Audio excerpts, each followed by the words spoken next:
माँ को अपना बच्चा या बच्ची दूध पिलाने के दिनों में बहुत ज़्यादा उठाना पड़ता है और बच्चा भी माँ की गोद से निकलता नहीं है और इस दौरान में वो पेशाब भी कर देता है।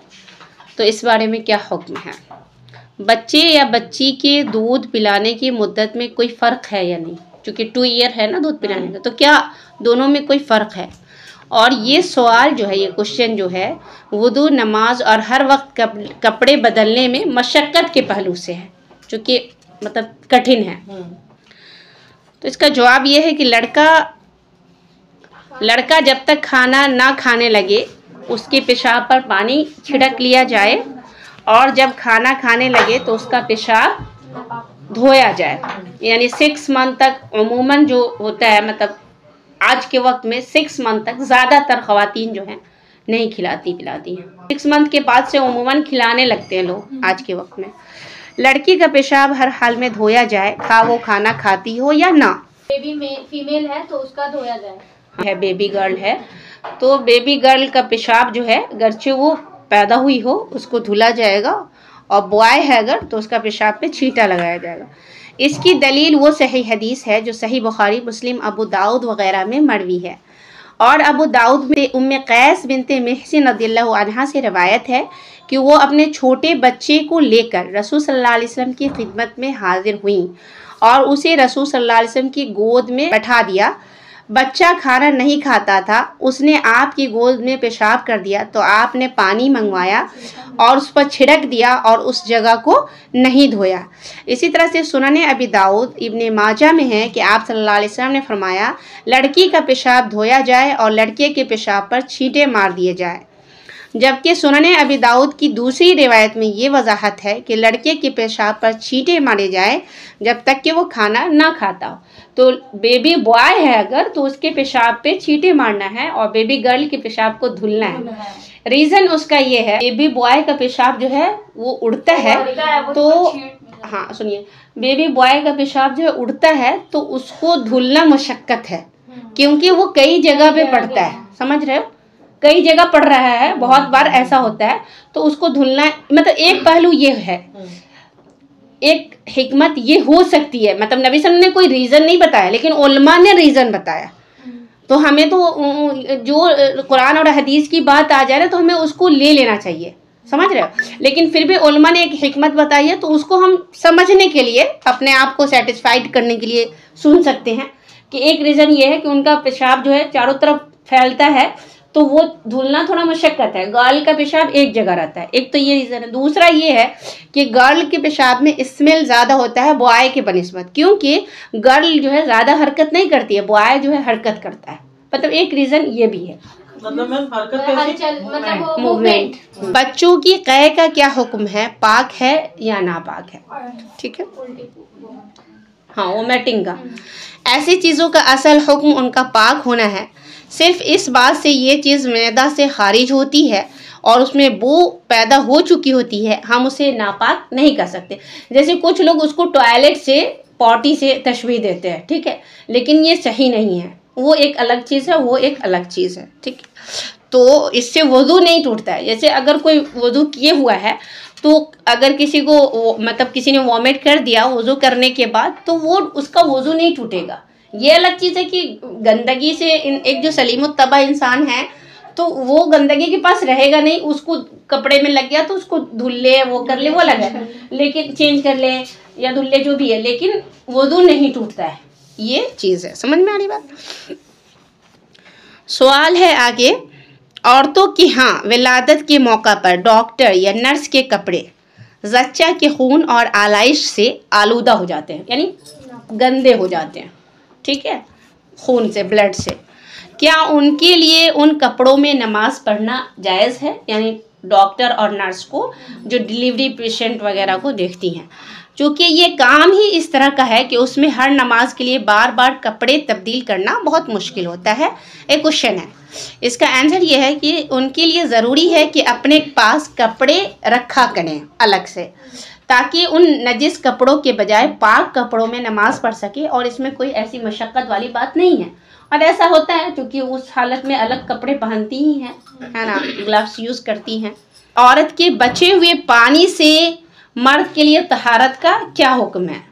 यानी औरत ने गुस्ल किया है तो पानी जो बच गया है, चाहे उसने पाकी की हालत में किया या ना पाकी की हालत में, पानी अगर बच गया है, जैसे बकेट में बच गया, तो उससे वज़ू मतलब कोई दूसरा आदमी वज़ू या फिर गुस्ल, बात तो वही है, दोनों में पाकी ही है, तो कर सकता है कि नहीं कर सकता। तो इसमें सही मसला यही है कि उसका इस्तेमाल कर सकता है, ठीक है। यानी नबी सल्लल्लाहु अलैहि वसल्लम ने कहीं पे हल्का सा इस तरह का है कि नहीं करो, लेकिन यह कि वो रिवायत सही नहीं है।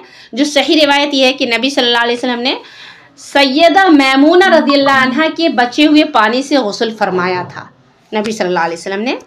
और ये रिवायत इब्ने माजा की है, इसी तरह से नसई की भी रिवायत है। तो इसमें कह रहे हैं कि इस रिवायत से ज़्यादा सही है जिसमें मर्द के लिए औरत का बचा हुआ पानी इस्तेमाल करने से मनाही है। यानी कोई एक ऐसी रिवायत भी है जिसमें मना आया है, लेकिन वो रिवायत उस दर्जे का नहीं है जितने दर्जे की वो रिवायत है जिसमें नबी सल्लल्लाहु अलैहि वसल्लम ने खुद गुस्ल मैमूना रज़ियल्लाहु अन्हा के बचे हुए पानी से। क्या रीह की सूरत में इस्तिंजा करना भी ज़रूरी होता है, हवा खारिज होती है तो क्या रीह निकलने की सूरत में इस्तिंजा करना भी ज़रूरी होता है। इंसान के दुबुर से जब हवा निकलती है तो उससे वज़ू टूट जाता है।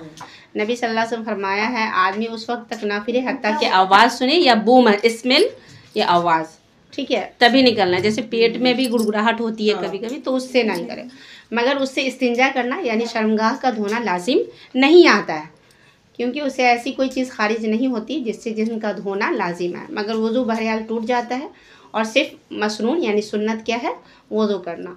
यहाँ मैं एक अहम मसले की निशानदही करना ज़रूरी समझता हूँ। मोहम्मद बिन सालेह उसैमीन कह रहे हैं, जिससे बहुत से लोग वाकिफ़ नहीं हैं, आगाह नहीं है, वो ये कि बाज़ औक़ात इंसान नमाज के वक्त से पहले पेशाब पखाने के लिए जाता है और इस्तिंजा भी कर लेता है, तो फिर जब नमाज का वक्त आता है तो कुछ लोग समझते हैं कि अब दोबारा इस्तिंजा करना और शर्मगाह धुलना ज़रूरी है।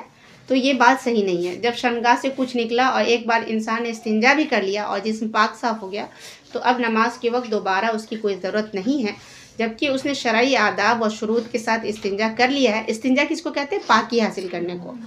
दोबारा इस्तिंजा तभी लाजिम होगा जब कोई नापाकी निकलेगी। क्या इस्तिंजा में टिश्यू पेपर का इस्तेमाल कर लेना काफ़ी है, इसलिए कि अब ज़्यादातर लोग टिश्यू पेपर का इस्तेमाल करते हैं, ख़ास तौर से बैरून ममालिक जो है, तो ज़्यादातर हर जगह मतलब इसी का यूज़ होता है, टिश्यू पेपर का। हाँ, इस्तिंजा के लिए टिश्यू पेपर इस्तेमाल कर लेना काफ़ी है, इसमें कोई हरज नहीं है, इसलिए कि पहले जो ज़माने थे उसमें मिट्टी वगैरह सब, टॉयलेट में भी मिट्टी का यूज़ करते थे, इसलिए कि अच्छे से जब क्लीन हो जाता है तो, क्योंकि उससे मकसद नजासत यानी नापाकी का इजाला करना है, ख़त्म करना है। खा टिश्यू पेपर से हो या किसी चेथड़े से यानी कपड़े से या मिट्टी से या ढेलों से।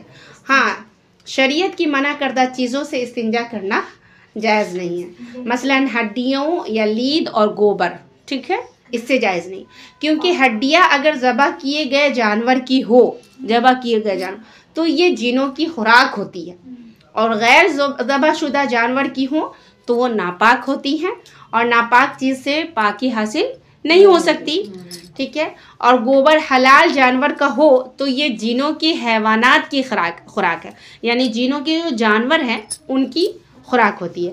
जिनों की वो कौम जो नबी सल्लल्लाहु अलैहि वसल्लम के पास आई थी और इस्लाम कबूल किया था, आपने उनको ऐसी ज़ियाफ़त दी जो क़यामत तक के लिए ख़त्म नहीं होगी। आपने क्या फरमाया, तुम्हारे लिए हर वो हड्डी है जिस पर अल्लाह का नाम लिया गया है, तुम उसे गोश्त से भरपूर पाओगे। यानी हम जिसको ज़बह करते हैं अल्लाह का नाम लेके, तो हड्डी जो बच जाती है उसको अगर जिन खाएंगे तो उस पर उनमें गरचे वो हड्डी है लेकिन उनको गोश्त मिला हुआ हड्डी मिलेगा, ठीक है। इसका ताल्लुक़ गैबी उमूर से है जो हमें नज़र नहीं आते हैं, हमें उस पर ईमान लाना वाजिब है। ऐसे ही ये गोबर या लीद उनके जानवरों का चारा होती है, ठीक है। इस हदीस से इंसानों की जीनों पर फजीलत साबित होती है। आ रही है क्यों फजीलत है, ठीक है, इसलिए कि हमारा बचा हुआ हड्डी है ना उनके लिए, क्योंकि इंसान आदम अलैहिस्सलाम की औलाद है और जिनों के बावा को यानी उनके जो दादा थे उनको हुक्म दिया गया था कि आदम अलैहिस्सलाम को सजदा करे, जैसे कि कुरान मजीद में है, मसलन फसजदू इल्ला इब्लीस काना मिनल जिन्न फफसका अन अम्रि रब्बिही, सब ने सजदा किया, सब फरिश्तों ने सजदा किया सिवाय इब्लीस की। क्यों नहीं किया? काना मिनल जिन्न, वो जिन में से था, फफसका अन अम्रि रब्बिही, तो उसने अपने रब के हुक्म की नाफरमानी की।